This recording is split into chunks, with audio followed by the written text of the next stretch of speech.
hardest part of any big challenge often happens before it even begins. I work with a cyclist preparing for the Three Peaks Challenge.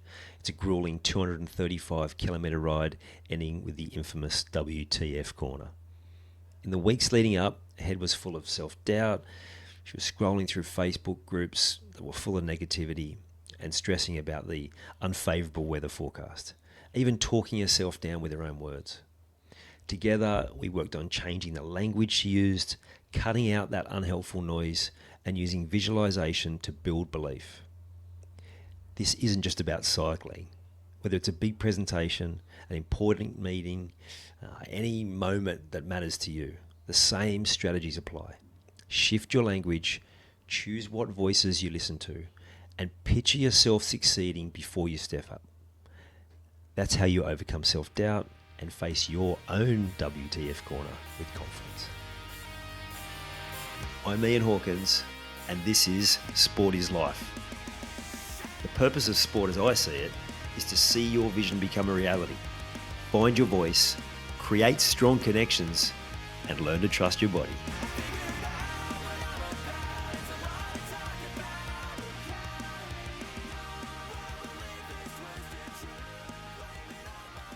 You would have faced some sort of event or situation where you're putting yourself out of your comfort zone. You knew it was going to be challenging. You knew you had to do preparation, and maybe you had even done all the preparation and you were feeling like you couldn't have done much more, and yet you're still going into it with some degree of trepidation, with some nerves, some worry, maybe even some anxiety about how it's going to go. And that's completely normal, particularly if you're taking on something you haven't done before. And one of the things is that we get stuck in our head around how we're talking about these different situations, and because of our concern and particularly the uncertainty, and we create a whole lot of negative stories, and then we talk to other people and they really fuel that negativity, and it's quite easy to see how that can unravel into unnecessary anxiety and worry and a whole lot of different stories in your head that aren't real. And we're really good at that as humans, of being storytelling. And one of the important things in that situation is to get some clarity and get some certainty, and then also create a shift. So get back in control of that language. So I'll give you a specific example. I was helping someone, well, it's a few months back now. They were about to do, it's called the Three Peak Challenge in the Australian ski fields. It's a cycling event, 235k race, up and down three peaks basically. And while it's not a comparison to what they do in the Tour de France or any of those European tours where the peaks are much taller, if you've been down to those ski fields, you know that there's going to be some unbelievable climbs. And there's three of them, and it's 235 k's, and I'm not a cyclist, but I just can't even fathom that. But even for a cyclist, that's going to be challenging, right? Particularly, it's not necessarily, like, it's an amateur event. Cycle enthusiasts, I'm sure that there's people there who are at quite a high level, but mostly it's there people challenging themselves, much like they do in fun runs, half marathons, all of the time. One of the first things that we talked about was just catching their language when they were talking about it, about how hard it was going to be, about all the difficulties they were going to face, of all of the setbacks that they might experience. So it was very much like through a negative lens, and that's perfectly normal, but just by shifting their thought process around it and catching themselves every time they did that, and instead switching it to a more positive language, just that in itself created a more favourable outcome and more favourable thinking about where they were heading with it. Now, one of the challenges that this person was facing was their partner had done this race previously and knew how tough it was and talked about how tough it was. Now, once we've done some event and we've got through it, we can talk with some authority about it. And yeah, it would have been tough, and maybe some of that talk was because they were talking from a perspective. It was really tough, but I'm really proud of myself for getting over it. And that's how they were explaining it. Now, that may be the case, but it's not helpful for someone who's about to go into the race. In fact, it's quite the opposite. So I don't see that the partner was necessarily being negative, but rather it was more like we do with ourselves lots of the time, as we look at it from our own perspective. But one of the things I said was you could suggest to your partner that maybe that's not helping you, and to look at it a different way. It's not taking away from their experience. It's just say, look, I'm facing this. I'm trying to get myself in the right headspace. You telling me how hard it is not helpful. So both of those two things help massively. The other thing that they were facing is at this particular race, on the third climb, so it's 200 k's into this 235k race, there's what's called WTF corner, right? So it's like they turn for that last 35 kilometre part of the race, which is pretty much all uphill. But then that 12 k's after what the fuck corner is like really steep. And we're talking, it's like a war zone. There are people coming off their bikes because it's like, you imagine you've just ridden 200 k's, you've been on the bike for hours and hours and hours, and then you're faced with that. And it's what, it's going to be a test. It's like the 38k mark in a marathon that amateur runners talk about. Like, that's where most people hit the wall. You're kind of nearly there, but you've got a long way to go still in the scheme of things because of where your body's at. And again, it's like, well, what if you looked at that whole thing differently? And we just talked about, like, what preparation have you done? Like, physically, are you ready? Have you done all of the preparation that you need to? And the answer was yes. It was absolutely. I'm like, okay, cool. So rather than looking at that, it's just in that moment, reminding yourself that when you get to that corner, you have everything you need to be able to tackle that. You've done this before. You've done the training. Physically, you're going to get there. Now it's just convincing your brain that it can come along for the ride and make sure you do. And so, I'll get to how we actually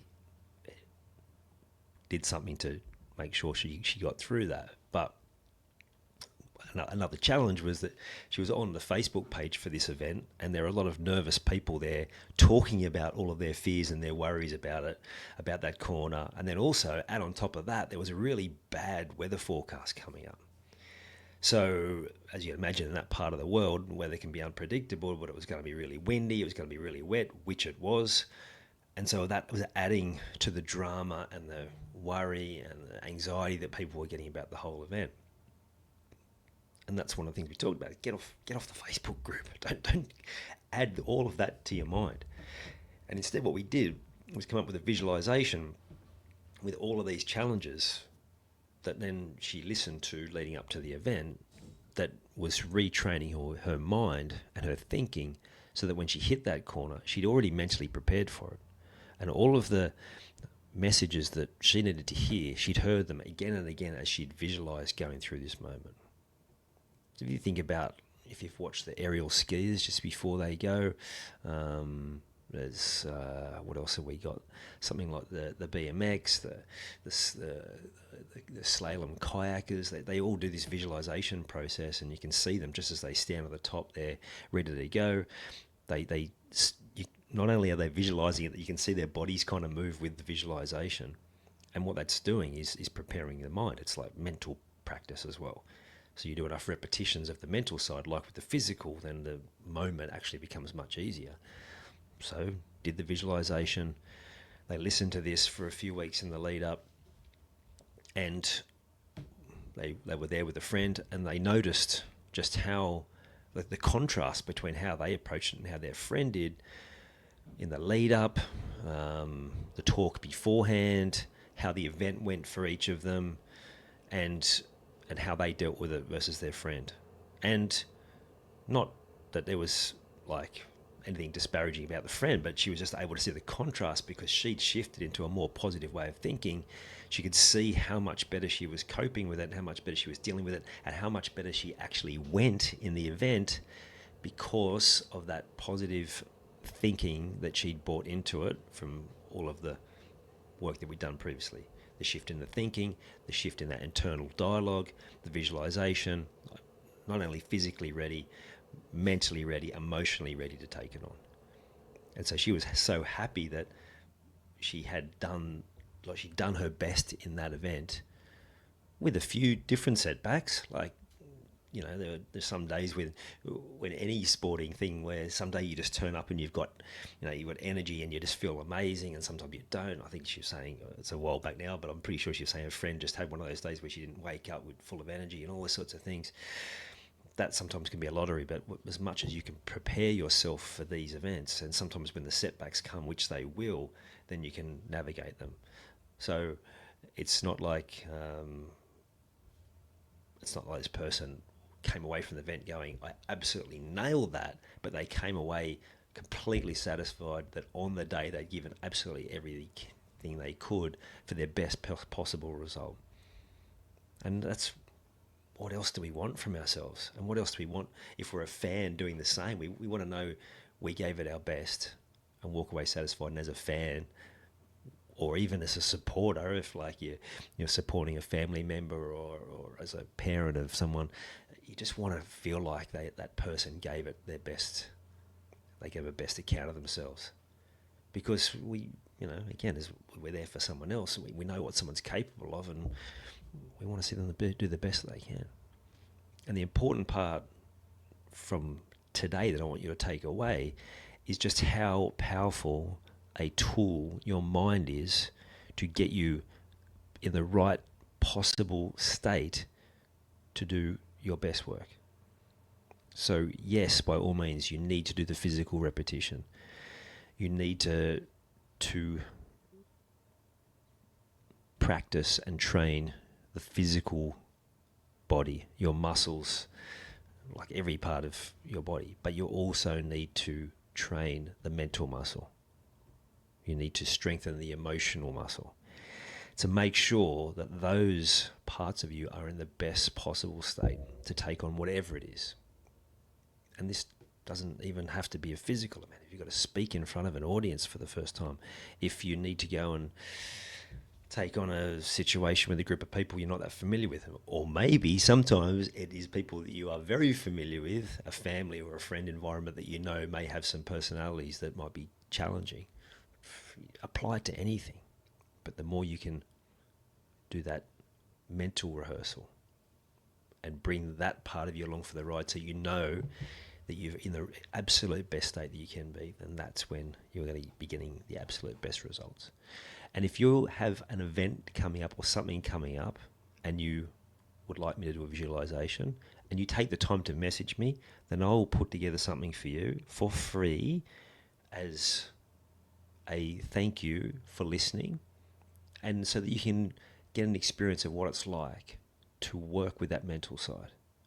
So if this is you and you feel like this is something you need in your life for something you've got coming up, it might be something I do very specific for an event, or it might be a more generic one that you can repeat for a whole lot of different experiences, then hit me up. I'll happily do that.